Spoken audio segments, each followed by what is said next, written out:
Friends, स्वागत है आपका दिव्या आयुर्वेदिक सेंटर बीएमएस में। फ्रेंड्स, मैं हूं सुनील। आज हम पढ़ने वाले हैं अष्टांग हृदय का चैप्टर 3 का थर्ड पार्ट शायद है ये।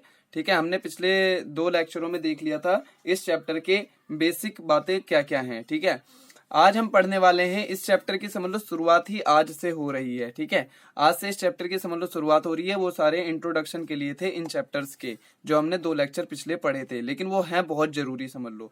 ठीक है, वो भी बहुत ज्यादा जरूरी हैं और आज से इस चैप्टर की शुरुआत हो रही है, तो इसको आप फर्स्ट लेक्चर बहुत ही ध्यान से पढ़ना। आज हम पढ़ने वाले हैं आदान काल और हमारा विसर्ग काल। ठीक है, आदान काल क्या होता है, विसर्ग काल क्या होता है और दोनों में डिफरेंस क्या होते हैं।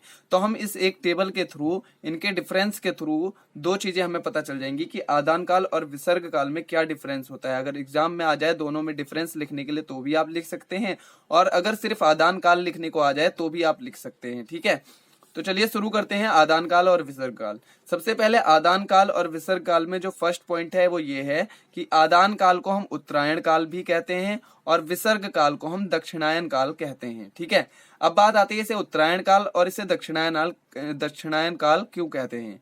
तो आदान काल में जो सूर्य होता है वो उत्तर की ओर चलता है। ठीक है, सूर्य उत्तर की ओर चलता है आदान काल में और सूर्य दक्षिण की ओर चलता है विसर्ग काल में। तो आपको समझ में आया होगा, दक्षिण की ओर चल रहा है इसीलिए हम इसे दक्षिणायन कहते हैं, और ये उत्तर की ओर चल रहा है इसीलिए हम इसे उत्तरायण कहते हैं। ठीक है, इसके बाद हम देखेंगे थर्ड पॉइंट। तो थर्ड पॉइंट ये है कि जो आदान काल की ऋतुएं कौन कौन सी हैं। तो आदान काल की जो पहली ऋतु है उसे हम बोलते हैं शिशिर, दूसरी है वसंत और तीसरी है ग्रीष्म ऋतु। ठीक है, और जो विसर्ग काल की ऋतुएं हैं उनमें एक है वर्षा ऋतु, दूसरी है शरद और तीसरी है हेमंत। ठीक है, इनको याद करने के लिए मैंने एक ट्रिक बताई थी कि सेविंग विश, एस मतलब शिशिर, वी मतलब वसंत और जी मतलब ग्रीष्म, यानी कि SVG यानी कि सेविंग आदान काल की ऋतुएं हो गई। वी मतलब वर्षा, एस मतलब शरद और एच मतलब हेमंत यानी कि विश, VSH विश।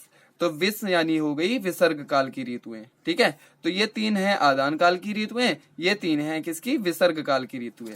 उसके बाद अगला डिफरेंस क्या है, तो आदान काल में जो हमारी पाचन शक्ति होती है वो मंद होती है और विसर्ग काल में हमारी जो पाचन शक्ति होती है वो तीक्ष्ण होती है, यानी कि बहुत ही तेज होती है।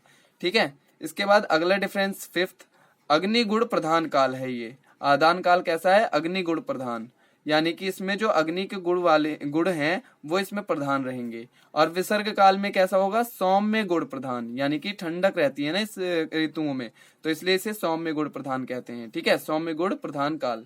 इसके बाद हम 6th पॉइंट देखेंगे। 6th पॉइंट में क्या है, रस प्रधान। ठीक है, रस प्रधान कौन सी ऋतु में कौन से रस प्रधान होते हैं इसको हम देखेंगे। यहाँ पे हम आदान काल में ही बता दे रहे हैं, ऋतुओं में ना जाके एक एक ऋतु की नहीं बता रहे, सीधा आदान काल की पहले बता रहे हैं।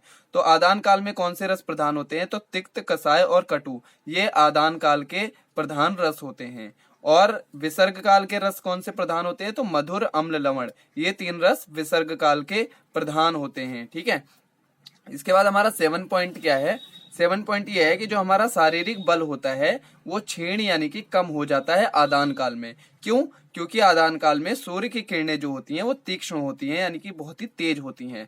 ठीक है, तो इसलिए यहाँ पर क्या है, सूर्य की किरणें यानी कि सूर्य का जो बल है वो बढ़ जाता है और जो मनुष्य का बल है वो घट जाता है। और विसर्ग काल में क्या होता है, तो विसर्ग काल में जो मनुष्य का शारीरिक बल है वो अधिक यानी कि बढ़ जाता है, और जो सूर्य की किरणें हैं वो क्षीण यानी कि सूर्य का जो बल है वो कम हो जाता है। ठीक है, तो याद रखना कि आदान काल में शारीरिक बल यानी मनुष्य का बल कम होता है और सूर्य का बल अधिक होता है, और विसर्ग काल में मनुष्य का बल अधिक होता है और सूर्य का बल कम होता है। ये बात आप याद रखना। ठीक है, तो ये था हमारा आदान काल और विसर्ग काल में डिफरेंस। और हमें अगर एक काल ही पूछ लिया जाए, मान लो आदान काल का वर्णन पूछ लें या फिर अगर हम मेरे से विसर्ग काल का वर्णन पूछ लें तो भी हम लिख के आ सकते हैं। ठीक है, तो फ्रेंड्स कैसा लगा ये लेक्चर कमेंट करके जरूर बताना, और अगर अच्छा लगा हो तो इसको लाइक जरूर कर देना, और अगर आपने चैनल को सब्सक्राइब नहीं किया है तो सब्सक्राइब भी जरूर कर देना, बेल आइकन को प्रेस करना ना भूलना ताकि वीडियो की लेटेस्ट अपडेट आपको मिलती रहे।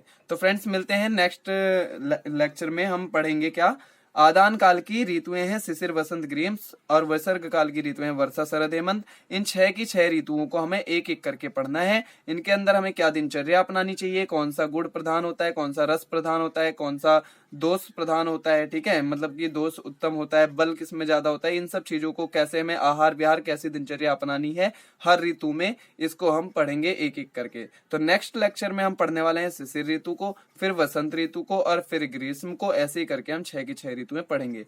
तो फ्रेंड्स मिलते हैं नेक्स्ट लेक्चर में, टेक केयर।